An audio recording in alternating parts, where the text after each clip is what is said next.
അങ്ങനെ finally ഷിനിയുടെ baby ഷവറിനുള്ള ഡെക്കറേഷനാണ് നടന്നുകൊണ്ടിരിക്കുന്നത്. Shini pregnant ആയ കാലം തൊട്ട് നമ്മളെല്ലാവരും പ്ലാൻ ചെയ്യുന്നുണ്ട് ഷിനിക്കൊരു ബേബി ഷവർ അല്ലെങ്കിൽ വളകാപ്പ് നടത്തണം എന്നുള്ളത്. വളകാപ്പായിരുന്നു നമ്മുടെ മനസ്സിലുള്ള ആദ്യത്തെ ഐഡിയ. അങ്ങനെ കുറേ നാളത്തെ പ്ലാനിങ്ങിനും ഡിസ്കഷനും ശേഷം നമുക്ക് മനസ്സിലായി വളകാപ്പ് എന്നുള്ളതിനെ പറ്റി നമുക്ക് ആർക്കും ഒരു ഐഡിയ ഇല്ല എന്നുള്ളത്.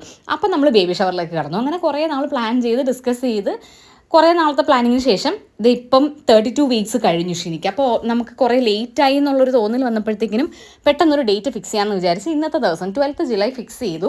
നമ്മുടെ മുകളിലുള്ള കോൺഫറൻസ് ഹാൾ ബുക്ക് ചെയ്തു. പെട്ടെന്ന് കുറച്ച് ഡെക്കറേഷനൊക്കെ അറേഞ്ച് ചെയ്ത് കേക്ക് ബുക്ക് ചെയ്തു, ഒരു ഡ്രസ് കോഡൊക്കെ ഫിക്സ് ചെയ്തു. നമ്മൾ മാത്രമല്ല, ഞങ്ങൾ കുറച്ച് ഫ്രണ്ട്സ് മാത്രമേ ഉള്ളൂ. പിള്ളേരെയും കൂടെ വിളിച്ചു കൂട്ടി ഒരു ചെറിയൊരു ഫംഗ്ഷൻ നടത്താമെന്ന് വിചാരിച്ചു. അപ്പോൾ അതിൻ്റെ ഡെക്കറേഷനാണ് നടന്നുകൊണ്ടിരിക്കുന്നത്.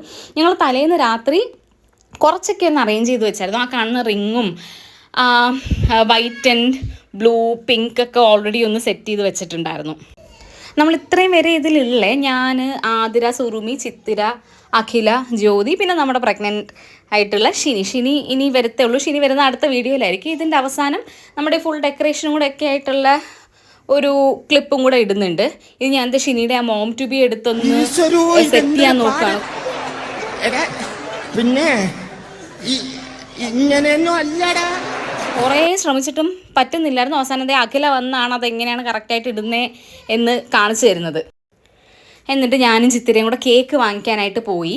കഴക്കൂട്ടത്തുള്ള 7th ഹെവനിൽ നിന്നാണ് കേക്ക് ഓർഡർ ചെയ്തത്. 7th ഹെവൻ്റെ എല്ലാ ഫ്ലേവേഴ്സും ഭയങ്കര കിടുവാണ്. അങ്ങനെ കേക്കൊക്കെ വാങ്ങിച്ച് തിരിച്ചെത്തിയപ്പോഴത്തേക്കും ഡെക്കറേഷൻ എല്ലാം ഓൾമോസ്റ്റ് കംപ്ലീറ്റ് ആയായിരുന്നു.